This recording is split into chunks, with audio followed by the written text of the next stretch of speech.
તમે સમાચાર જોઈએ વિસ્તારથી પીએમ મોદી લોકસભાની ચૂંટણી જીતવા માટે ખૂબ પરસેવો પાડી રહ્યા છે।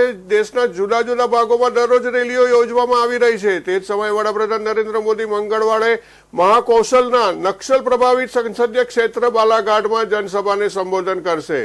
અહીં તે લોકોને પોતાની સરકારી ઉપલબ્ધિઓ વિશે પણ જણાવશે। ભાજપે બાલાઘાટ સંસદીય બેઠક પરથી વર્તમાન સાંસદ ધલસિંહ બિસેનની ટિકિટ રદ કરી છે અને બાલાઘાટ નગરપાલિકાની મહિલા કાઉન્સિલર ભારતી પારધીને ઉમેદવાર બનાવ્યા છે। મોદી પહેલીવાર લોકસભા ચૂંટણીમાં ઉમેદવાર બનાવવામાં આવેલ ભારતી પારગીના સમર્થનમાં જનતા સાથે સંવાદ કરશે। પીએમ મોદીના બાલાઘાટ આગમન પહેલા પોલીસ પ્રશાસને સુરક્ષા વ્યવસ્થા વધારી દીધી છે। આચારસંહિતા લાગુ થયા પછી મોદી મંગળવારે તેમની બીજી મુલાકાત પહેલા જબલપુર અને હવે બાલાઘાટની કરશે મુલાકાત। વડાપ્રધાન મોદી બપોરે 32 કલાકે સરકારી ઉત્કૃષ્ટ શાળાના મેદાનમાં જનસભાને સંબોધન કરશે। લોકસભા ચૂંટણીને લઈને મુખ્યમંત્રી યોગી આદિત્યનાથ 9 એપ્રિલે પીલીભીત, રામપુર અને હાપુડની મુલાકાત લેશે। તેઓ મંગળવારે સવારે 11 વાગે દ્રમટ ગવર્મેન્ટ ઇન્ટર કોલેજમાં વડાપ્રધાન નરેન્દ્ર મોદીની વિશાળ જાહેર સભામાં હાજરી આપશે। બપોરે 12:50 કલાકે રામપુરમાં રાઠોડામાં શિવ મંદિર મેદાનમાં જનસભાને સંબોધન કરશે। આ પછી તેઓ હાપુડમાં NH24ના સિકેડા ફાર્મ હાઉસમાં બપોરે 2:30 વાગે આયોજિત જાહેર સભાને સંબોધન કરશે। મંગળવારે વડાપ્રધાનની જાહેર સભામાં ભાજપ પ્રદેશ પ્રમુખ ભૂપેન્દ્રસિંહ ચૌધરી પણ હાજરી આપશે। પાર્ટીના રાજ્ય મહાસચિવ ધરમપાલસિંહ બિજનોરના પણ રહેશે। તેઓ બપોરે 12 વાગ્યાથી બિજનોરમાં ભાજપ જિલ્લા કાર્યાલયમાં વિવિધ સંગઠનાત્મક બેઠકોમાં કાર્યકરોને માર્ગદર્શન આપશે। રાજ્યસભાના સભ્ય બાબુરામ નિષાદ મુરાદાબાદમાં રોકાણ કરશે। અહીં તેઓ બપોરે 1 વાગે સરસ્વતી વિદ્યા મંદિર ઠાકોરદ્વાર ખાતે પછાત વર્ગ સંમેલનને સંબોધન કરશે।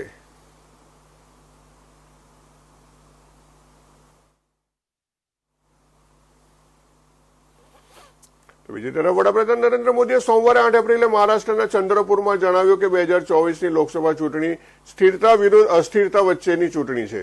એક તરફ ભાજપ એનડીએ છે જેનો ઉદ્દેશ દેશ માટે કઠિન અને મોટા નિર્ણયો લેવાનો છે। બીજી તરફ કોંગ્રેસ અને ઇન્ડીનું ગઠબંધન છે જેનો મંત્ર છે કે જ્યાં સત્તા મળે ત્યાં મલાઈ ખાઓ। કોંગ્રેસ પાર્ટીએ પોતાના કુકર્મોને કારણે દેશમાં લોકોનું સમર્થન ગુમાવ્યું છે। પરિણામે તેઓ હવે ભાગલા પાડો અને રાજ કરોની નીતિ અપનાવી રહ્યા છે। એમના મેનિફેસ્ટોમાં તેમણે મુસ્લિમ લીગની યાદ અપાવતી ભાષાનો ઉપયોગ કર્યો છે। તેમણે એમનો એક સાંસદ ભારતના ભાગલાની માંગ કરી રહ્યો છે। ઇન્ડી ગઠબંધનમાં લોકો દક્ષિણ ભારતને અલગ કરવાની ધમકી આપી રહ્યા છે। ઇન્ડી ગઠબંધનમાં સમાવેશ ડીએમકે પક્ષ સનાતનને ડેન્ગ્યુ મેલેરિયા કહીને ખતમ કરવાની વાત કરે છે અને નકલી શિવસેના ઉદ્ધવ ઠાકરેની પાર્ટીએ એ જ લોકો માટે મહારાષ્ટ્રમાં રેલીઓનું આયોજન કરે છે।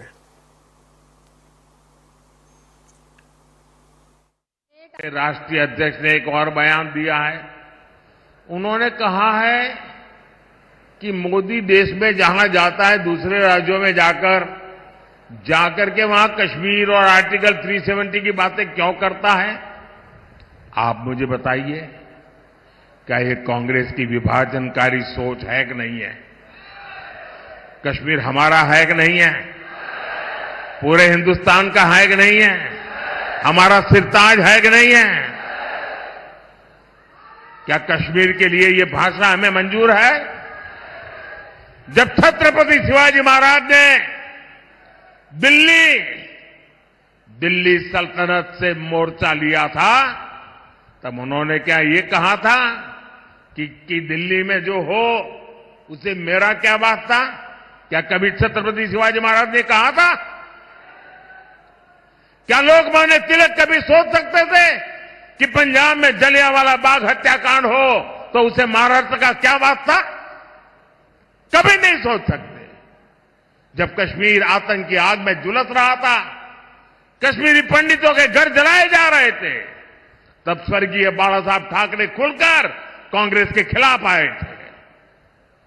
तब बाला साहब ठाकरे जी ने नहीं सोचा कि कश्मीर में आग लगी है तो उससे महाराष्ट्र वालों का क्या वास्ता।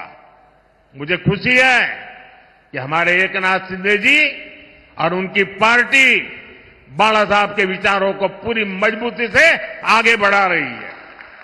साथियों, राजनीतिक पार्टियों का ये दायित्व होता है कि वो जनता की समस्याओं का समाधान करें। लेकिन कांग्रेस पार्टी खुद ही समस्याओं की जननी है। आप आजादी के बाद से गिनना शुरू करिए। देश का विभाजन हुआ,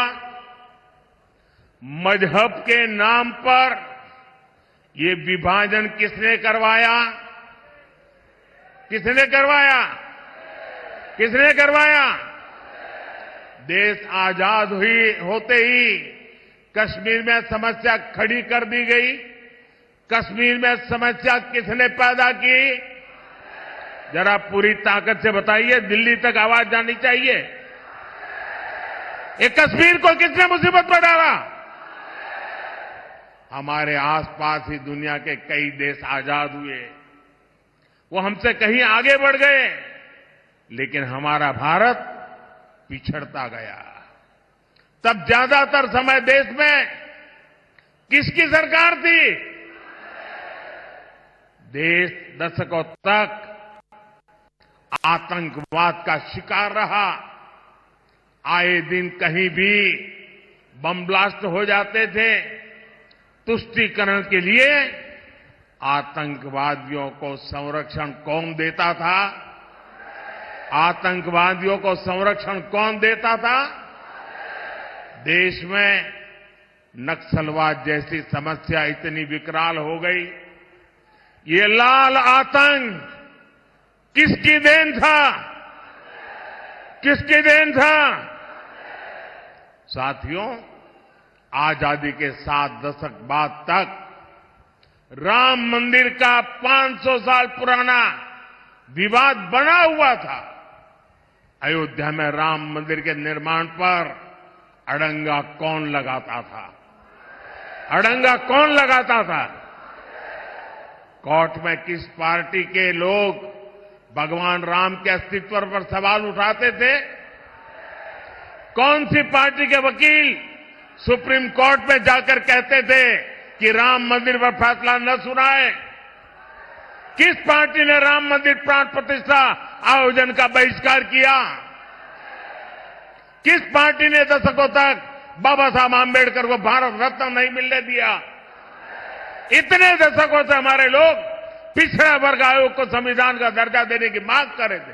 किसने पिछड़ा वर्ग के साथ धोखा किया? हर बात का जवाब एक ही है। एक ही है कि नहीं है? एक ही है कि नहीं है?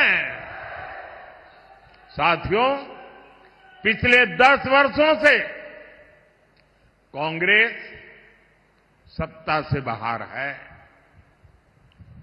आपने एनडीए को पूर्ण बहुमत दिया। हमने देश की बड़ी बड़ी समस्याओं का स्थायी इलाज किया है। आज महाराष्ट्र ही नहीं बल्कि पूरे देश में नक्सलवाद कमजोर पड़ गया है। जो गढ़चिरौली नक्सली हिंसा के लिए जाना जाता था, अब उसकी चर्चा विकास और स्टील कंपनी के लिए हो रही है। हमारा गढ़चिरौली अब फौलाद सिटी बनने जा रहा है। हमारे यहां मराठी में एक कहावत होती है, कडू कारले तुपात तलले साखरेत गोलले तरी कडू ते कडूच। यानी कड़वे करेले को घी में तले या शक्कर में घोले, वो फिर भी कड़वा का ही कड़वा ही रहता है। ये कहावत कांग्रेस पर सटीक लागू होती है कि नहीं होती है? होती है। वो सुधर ही नहीं सकते, वो कभी नहीं बदल सकते। अपनी करतूतों के कारण आज कांग्रेस पार्टी देश के भीतर जन समर्थन खो चुकी है। इसलिए अब कांग्रेस खुलकर बांटो और राज करो के खेल पर उतर आई है। कांग्रेस ने अपना जो घोषणा पत्र निकाला है, उसमें भी मुस्लिम लीग की भाषा लिखी गई है। क्या ये आपको मंजूर है? ये देश स्वीकार करेगा?